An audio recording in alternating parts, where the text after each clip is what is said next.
신명기 22장 8에서 12절 말씀입니다. 내가 새 집을 지을 때에 지붕에 난간을 만들어 사람이 떨어지지 않게 하라. 그 피가 내 집으로 돌아갈까 하노라. 내 포도원에 두 종자를 섞어 뿌리지 말라. 그리하면 내가 뿌린 씨의 열매와 포도원의 소산을 다 빼앗길까 하노라. 너는 소와 나귀를 결의하여 갈지 말며 양털과 배실로 섞어 짠 것을 입지 말지니라.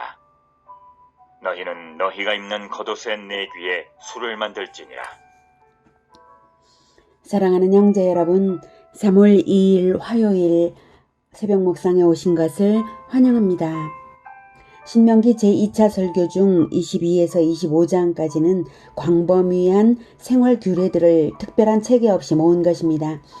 특별한 체계가 없어도 진리로 일관되고요. 대체로 다음과 같은 진리가 담겨 있습니다. 하나님은 하나님과 백성 간의 수직적 관계만 아니라 백성 서로 간의 수평적 사회 관계 안에서 공의, 순결, 사랑이 실현되기를 원하신다는 것입니다. 그리고 수평적 이웃 관계는 수직적 신앙의 또 다른 표현이 되는 것입니다. 수평적 관계의 율법은 하나님이 선민 공동체에게 주신 것이고 창조의 원리와 구속의 원리에 따라 수여된 것입니다. 율법에 순종하면 입법자이신 하나님이 축복을 주시고 율법에 불순종하면 입법자이신 하나님이 보응하십니다. 그래서 하나님에 대한 명령이 아니라 하나님에 대한 명령이 아니라 해서 소홀히 할 것이 아니라 이웃에 대한 책임과 배려가 곧 하나님에 대한 신실함입니다. 8절은 난간 설치 규례인데요. 사회가 발달한 지금은 옥상에 당연히 난간이 있는 것이지만 모세 시대에 이웃에 대해 과실치사를 방지하려는 목적으로 난간을 설치하라는 명령을 주신 것은 매우 적극적이고 세밀한 이웃사랑을 명하신 것입니다. 배려가 깊으신 하나님이시죠. 그 피가 만약에 그런 사건이 벌어졌을 때 과실치사가 있을 때 그 피가 내 집에 돌아갈까 하노라 라고 하셔서 과실일지라도 하나님 앞에서 이웃에 대한 책임을 지지 않았기 때문에 그 책임을 지우겠다는 그런 의미의 말씀을 하시는 것이죠. 9에서 12절은 창조 질서의 보존, 혼합 금지를 명하신 것입니다. 즉 창조 질서를 보존하게 하심으로써 영적 순결을 유지해야 하는 이유를 깨닫게 하시는 말씀들인데요. 두 종자를 섞어 뿌리면 포도원에 두 종자를 섞지 말라 했죠. 두 종자를 섞어 뿌리면 두 가지 알곡이 섞여서 추수때가 서로 달라 온전한 추수를 할 수 없죠. 추수를 했다 해도 알갱이가 크기가 달라서 탈곡에도 어려움이 있고 또 먹는 데에도 지장이 있습니다. 결국 농사 지은 보람이 없는 것이죠. 사료로나 쓰는 것이지. 그래서 보람 없이 소산을 다 잃게 될 수밖에 없습니다. 사실 두 종자를 섞어 뿌릴 엉뚱한 농부는 사실 없습니다.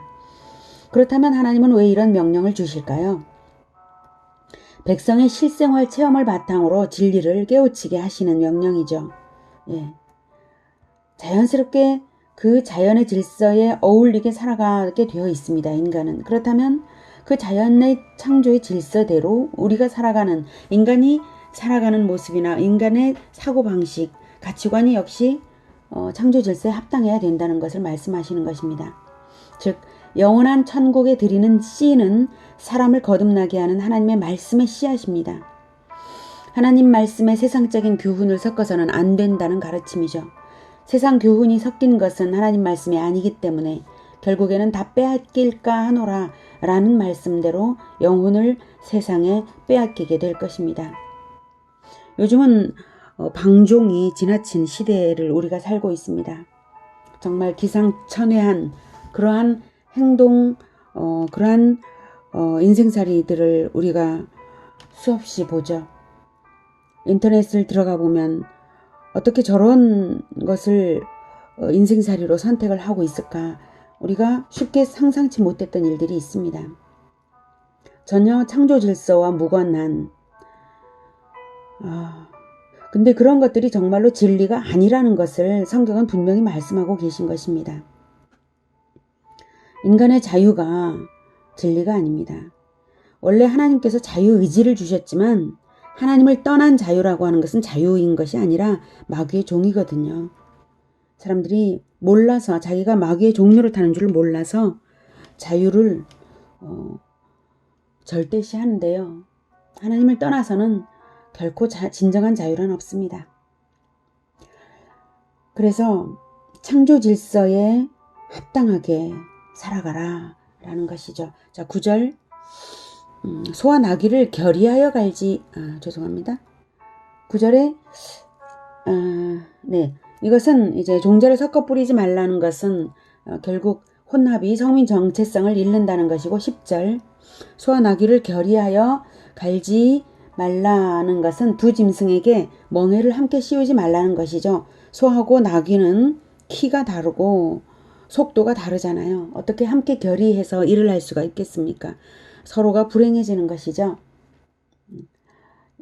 고린도후서 6장 14에서 18절이 그 의미를 더욱 밝혀줍니다. 너희는 믿지 않는 자와 멍에를 함께 매지 말라. 의와 불법이 어찌 함께하며 빛과 어둠이 어찌 사귀며 그리스도와 벨리알이 어찌 조화되며 믿는 자와 믿지 않는 자가 어찌 상관하며 하나님의 성전과 우상이 어찌 일치가 되리요. 우리는 살아계신 하나님의 성전이라. 이와 같이 하나님께서 이르시되 내가 그들 가운데 거하며 두루 행하여 나는 그들의 하나님이 되고 그들은 나의 백성이 되리라. 그러므로 너희는 그들 중에서 나와서 따로 있고 여기서 그들은 세상입니다. 너희는 세상에서 나와서 따로 있고 부정한 것을 만지지 말라. 내가 너희를 영접하여 너희에게 아버지가 되고 너희는 내게 자녀가 되리라. 전능하신 주의 말씀이니라 하셨느니라. 이 말씀을 보면 왜 두 짐승에게 멍에를 함께 씌우지 말라고 하시는지, 왜 결의하여 밭을 결의하여 하지 말라고 하시는 것인지 알 수가 있는 것이죠. 그래서 우리가 이방 결혼, 믿지 않는 자와 결혼을 하는 것이 일생 불행한 일인 것입니다. 그래서 혹시 믿지 않는 자를 결혼의 대상으로 혹시 교제하게 된다면 반드시 전도를 먼저 하시고 결혼을 하시기를 권해드립니다. 11절 양털과 배실로 섞어 짠 것을 입지 말지니라. 예, 털로시면 털로시고 세마포면 세마포여야지. 그 두 가지를 섞어 짠 것은 겨울 옷인지 여름 옷인지 용도가 분명치도 않죠. 용도도 그렇지만 의복은 정체성을 의미합니다. 혼합된 정체성은 분열된 정체성입니다. 성민은 분명한 정체성을 가져야 합니다.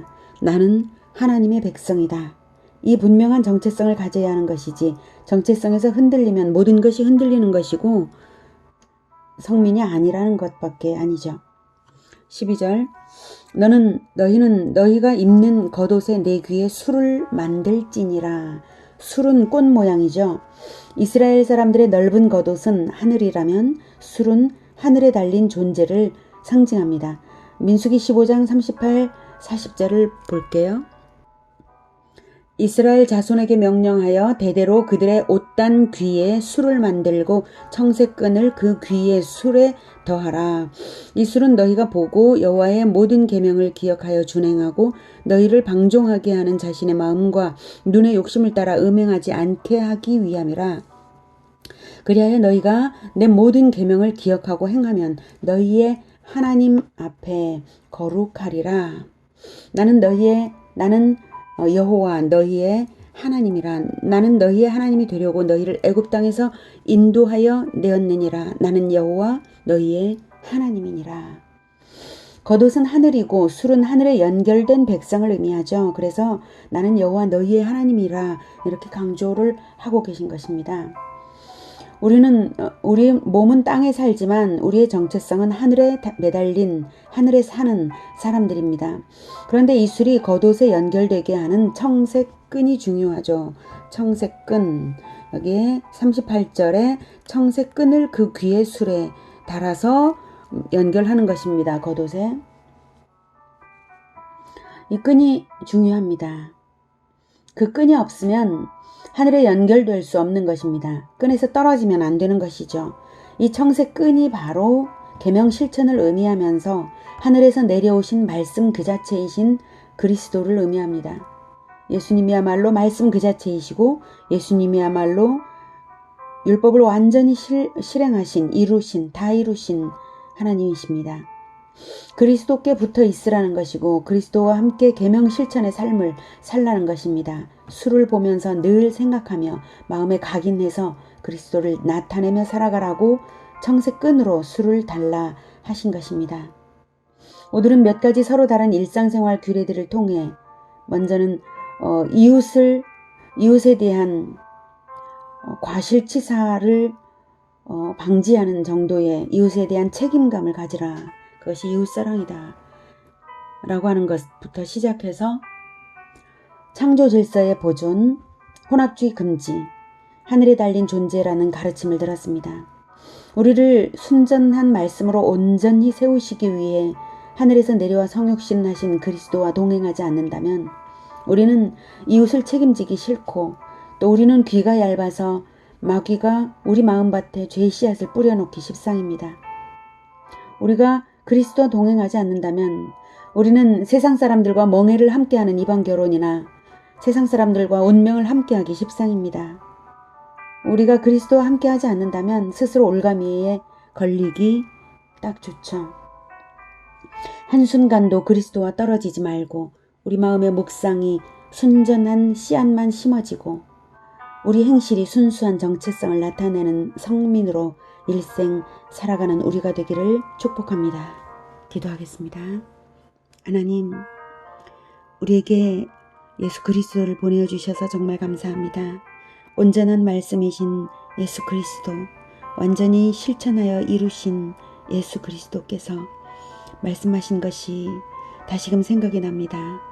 이 율법의 말씀이 천지가 없어지기 전에는 1.1획도 율법의 1.1획도 다 이루리라 하신 그 말씀대로 율법을 완전히 완성하신 십자가의 죽음으로써 완성하시는 십자가에서 우리를 대신하여 죽으심으로써 그 책임을 다 완성하신 예수 그리스도가 없다면 우리는 살지도 못하며 우리가 하늘에 매달려 있을 수가 없습니다.